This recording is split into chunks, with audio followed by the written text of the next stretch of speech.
Hello friends, welcome back ஸ்பெயினிஷான நண்பர்களே. இன்றைக்கி இந்த வீடியோவில் மிக முக்கியமான ஒரு ஆன்மீக பரிகாரத்தை தான் இப்போ இந்த வீடியோவில் அதிரடியாக பார்க்க போகிறோம். ஆன்மீக பரிகாரம் என்ன பார்க்க போகிறோம் அப்படிங்கிறத இன்ட்ரோவில் ஷேர் பண்ணுறேன், வாங்க பார்ப்பீங்க. நாளைக்கு தேதி பார்த்திங்கன்னு வச்சுக்கோங்களேன், ஏப்ரல் மாதத்துடைய 24ஆம் நாள். அதே போல் தமிழ் மாதம் பார்த்திங்கன்னு வச்சுக்கோங்களேன், சித்திரை மாதத்துடைய 11ஆம் நாள் கிழமை. அதே போல் நாளை நாள் பார்த்திங்கன்னு வச்சுக்கோங்களேன், வெள்ளிக்கிழமை. நாளை நாள் வரக்கூடிய வெள்ளிக்கிழமை சித்திரை மாதத்தில் வரக்கூடிய சுக்கிர வெள்ளிக்கிழமை. இந்த சுக்கிர வெள்ளிக்கிழமை ரொம்ப ஸ்பெஷல் நாளாக வந்திருக்கு. அப்படி என்ன ஸ்பெஷல் நாள் அப்படின்னு கேட்குறீங்களா? இந்த சுக்கிர வெள்ளிக்கிழமை நாளை நாள் பார்த்திங்கன்னு வச்சுக்கோங்களேன், அஷ்டமியானது வந்திருக்கு.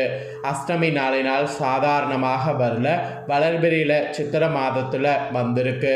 இந்த அஷ்டமி சாதாரண நாள் கிடையாது, மிகவும் சக்தி வாய்ந்த நாள். இந்த நாளில் நம்மளுடைய வீட்டில் ஒரு நல்ல சக்தி அதிகரிப்பதற்கு எளிய ஆன்மீக பரிகாரம் செய்யணும். அந்த பரிகாரம் என்ன, அதை எப்படி செய்யணும் அப்படிங்கிறத தான் இந்த வீடியோவில் சொல்ல போகிறேன். ஸோ வீடியோ ரொம்பவே யூஸ்ஃபுல்லாக, ரொம்பவே இன்ட்ரெஸ்டாக இருக்கும். கண்டிப்பாக வீடியோ பார்க்குறவங்க வீடியோவை ஃபுல்லாக பாருங்கள். ஃபர்ஸ்ட் ஆஃப் ஆல், அஷ்டமி அப்படிங்கிறது யாருக்கு உகந்த நாள்னா பைரவருக்கு உகந்த நாள்.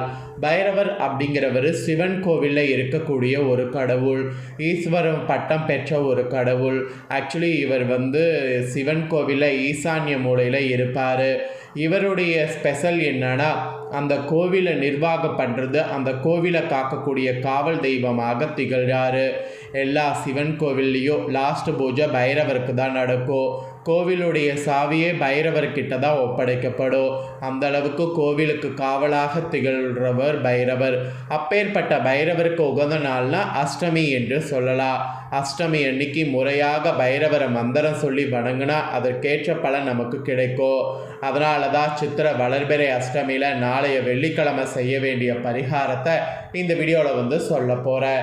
ஸோ வீடியோ பார்க்குறவங்க வீடியோவை ஃபுல்லாக பாருங்கள். அப்போ தான் நான் உங்களுக்கு என்ன சொல்ல வரேன் அப்படிங்கிறத நீங்கள் தெரிஞ்சுக்க முடியும். ஸோ தெரிஞ்சு அதற்கேற்ப நடந்து பயனும் அடைய முடியும். சரி, வளர்பிறையுடைய அஷ்டமியில் பைரவரை எப்படி வணங்கணுங்கிறத இப்போ சொல்கிறேன், தெளிவாக நோட் பண்ணிக்கோங்க. தொடர்ந்து தினந்தோறும் எவரோ ஒருவர் பைரவரை மனதார் நினைத்து வழிபாடு செய்கிறோமோ அவர்களுடைய மனதில் பயம் என்பது ஒரு துளி கூட இருக்காது. எப்படியானும் தன்னுடைய வாழ்க்கை வாழ்ந்து கொள்ளலாம் என்ற துணிச்சல் ஆட்டோமேட்டிக்காக உண்டாகும்.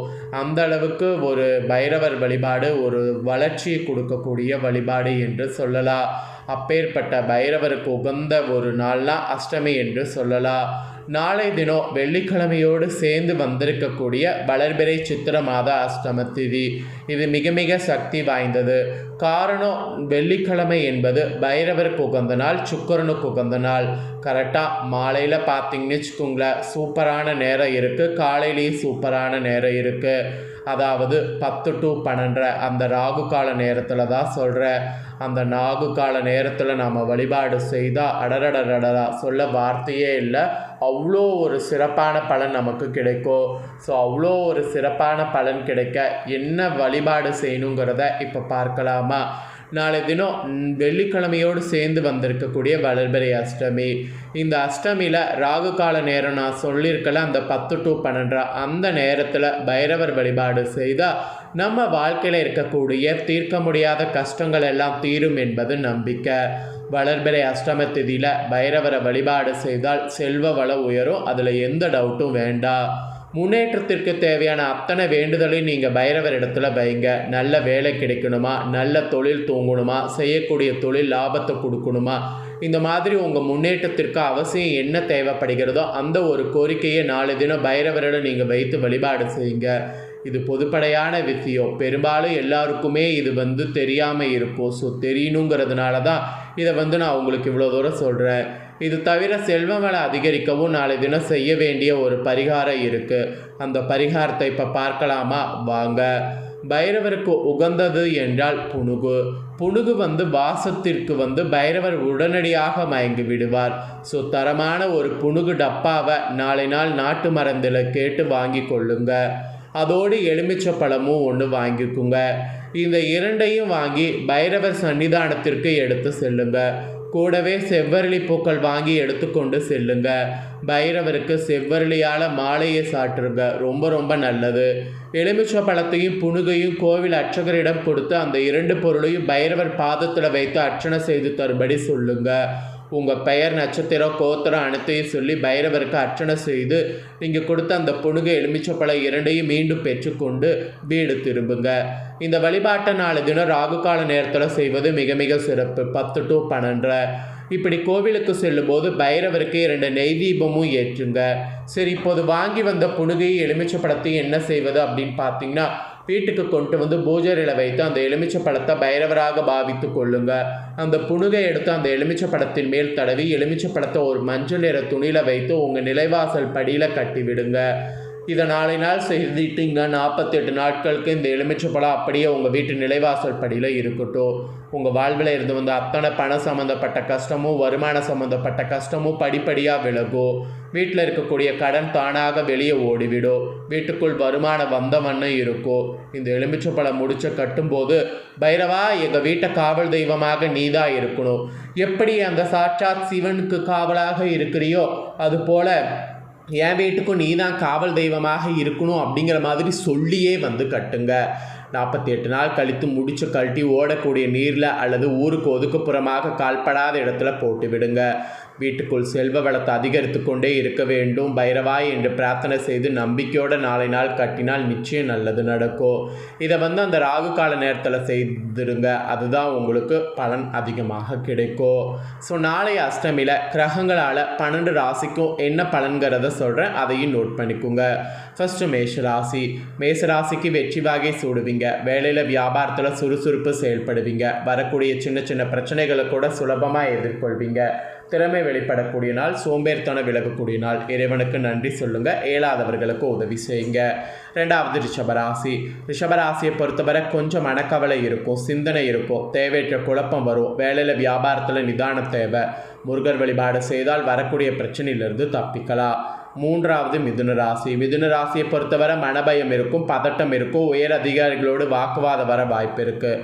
வேலையில் கவனம் தேவை. தெரியாத மனிதர்களை நம்ப வேண்டாம். புதிய முதலீட்டில் கவனம் தேவை. செலவுகளை கூடுமானவரை குறைத்து கொள்ளுங்க. நீண்ட தூர பயணங்களை தவிர்ப்பது நல்லது. அப்புறம் கடகராசி. கடகராசிக்கு நட்பு ரீதியாக நிறைய நல்ல விஷயங்கள் கற்றுக்கொள்வீங்க. பயணங்கள் இனிமையாக அமையும். நீண்ட நாள் பிரிந்த உறவுகளோடு நேரத்தை செலவு செய்வீங்க. தேவையான அளவு ஓய்வு கிடைக்கும். பிள்ளைகளுடைய நலனில் கொஞ்சம் அக்கறை காட்டுறது நல்லது. நெக்ஸ்ட்டு சிம்மராசி. சிம்மராசிக்கு சின்ன சின்ன தடங்கல்கள் வர வாய்ப்பு இருக்குது. உங்களுடைய வேலையில் கவனமாக செயல்படணும். பயணங்கள் தவிர்த்து கொள்ளும். தேவையான அளவு ஓய்வு எடுத்துக்கொள்ளும். வேலையில் வியாபாரத்தில் கவனமாக செயல்படுங்க. அப்புறம் கன்னிராசி. கன்னிராசியை பொறுத்தவரை மன மகிழ்ச்சியாக இருக்கும். சந்தோஷம் இரட்டிப்பாகும். புதிய முதலீடுகள் பெரிய அளவு லாபத்தை கொடுக்கும். காதல் கைகூடும். திருமண வர செல்லும். வேலையில் இருந்து வந்த நீண்ட நாள் பிரச்சனைகள் சரியாகும். காரியத்தடை விலகக்கூடிய நாள். அப்புறம் துளாராசி. துளாராசியை பொறுத்தவரை சுறுசுறுப்பு தேவை. தாமதமாக எந்த வேலையும் தூங்கக்கூடாது. எந்த முக்கியமான வேலையாக இருந்தாலும் 1 மணி நேரத்திற்கு முன்பாக அந்த இடத்திற்கு சென்று விடுங்க. குழந்தைகளுடைய ஆரோக்கியத்தில் கவனம் செலுத்துங்க. தேவையான அளவு ஓய்வெடுங்க, அதுதான் நல்லது. அப்புறம் விருச்சிகராசி. விருச்சிகராசிக்கு பொறுத்தவரை சுகபோக வாழ்வு இருக்கும். நல்ல சாப்பாடு, நல்ல தூக்கம், நாளினால் இனிமையான நாளாக அமையும். வீட்டில் இருக்கக்கூடிய பெண்கள் வீட்டை சுத்தம் செய்யக்கூடிய வேலையில் ஆர்வம் காட்டணும். வீட்டில் பழுதான பொருட்களை சரி செய்யணும். மனநிலை அப்போ தான் சீராகும். அப்புறம் தனுசு ராசி. தனுசு ராசிக்கு வருமானம் நிறைந்த நாளாக இருக்கும். வார கடன் வசூலாகும். தேவையான அளவு பணம் கையில் இருக்கும். கடன் தொல்லை நீங்கும். வியாபாரத்தில் புதிய முதலீடுகள் செய்யணும். வேலையில் நல்ல முன்னேற்றம் இருக்கும். சம்பள உயர்வு, பதவி உயர்வுக்கு வாய்ப்பு இருக்குது. அப்புறம் மகர ராசி. மகர ராசிக்கு சிக்கல்கள் நிறைந்த நாளாக இருக்குது. புது முயற்சிகளை மேற்கொள்ள வேண்டாம். புது மனிதர்களை கண்மூடித்தனமாக நம்ப வேண்டாம். பணம் சம்பந்தப்பட்ட விஷயத்தில் கவனமாக இருக்கணும். யாரையும் பகைத்து கொள்ள வேண்டாம். எதிரிகளால் பிரச்சனைகள் வர வாய்ப்பு இருக்குது. அப்புறம் கும்பராசி. கும்பராசிக்கு சுபகாரிய நிகழ்ச்சிகள் தடையில்லாமல் நடக்கும். வீட்டில் சந்தோஷம் இரட்டிப்பாகும். சுப செலவுகள் ஏற்படும். வேலை தேடிக்கொண்டிருப்பவர்களுக்கு நல்ல செய்தி உண்டு. வீட்டில் இருக்கக்கூடிய பெண்களுக்கு வேலை சுமை கொஞ்சம் அதிகமாகும். ஆரோக்கியத்தில் கவனம் செலுத்துங்க. நிறைய தண்ணீர் குடிங்க. அப்புறம் மீனராசி. மீனராசிக்கு கொஞ்சம் எதிர்ப்புகள் இருக்கும். அனுசரணையாக பேச வேண்டும். முன் கோபம் கூடாது. உயர் அதிகாரிகள் ஆதரவை பெற வேண்டும். உணவு பழக்க வழக்கத்தில் கட்டுப்பாடு தேவை. வண்டி வாகனத்தில் செல்லும்போது நிதானம் தேவை. நிதி நிலைமை சீராக இருக்கும். கடன் சுமை விலகும். ஸோ உங்கள் ராசிகளுக்கு நாளை அஷ்டமி நாள் கிரகங்களால் என்ன பலன் கிடைக்கும் அப்படிங்கிறதையும் ஷேர் பண்ணிட்டேன். ஷேர் பண்ணதை தெளிவாக இந்த வீடியோவில் வந்து தெரிஞ்சிருப்பீங்க. தெரிஞ்சதுக்கேற்ப நடந்து பயன் பெறுங்க. மெயினாக பரிகாரத்தை செய்ய மறக்காதீங்க. இது உங்களுக்கு கிடைச்ச ஒரு சான்ஸ். இந்த சான்ஸை மிஸ் பண்ணாமல் நல்லா யூஸ் பண்ணிக்கோங்க. இந்த வீடியோவை இப்போ நீங்கள் பார்த்து முடிச்சுட்டு இது உடனே லைக் பண்ணி உங்கள் ஃப்ரெண்ட்ஸ் ஃபேமிலிக்கு ஷேர் பண்ணுங்கள். உங்கள் ஃப்ரெண்ட்ஸ் ஃபேமிலியில் இருக்கிறவங்களும் வீடியோவை பார்க்கட்டும். அவங்களும் நாளை நாள் செய்ய வேண்டிய பரிகாரம், அவங்களுக்கான பலன்கள் எல்லாமே இந்த வீடியோவில் தெரிஞ்சு இதற்கேற்ப நடந்து பலன் பெறட்டும். இதே போல் புதிய அப்டேட்டான நிறைய வீடியோ நம்ம சேனலில் போடப்படும். அதை எல்லாமே உடனுக்குடனே தெரிந்து கொள்ள மறக்காமல் நம்ம சேனலை சப்ஸ்கிரைப் பண்ணுங்கள். கூட பெல் பண்ண ப்ரெஸ் பண்ணுங்கள். இதே போல் சுவாரஸ்யமாக வேறொரு வீடியோவில் உங்களை சந்திக்கிறேன். நன்றி.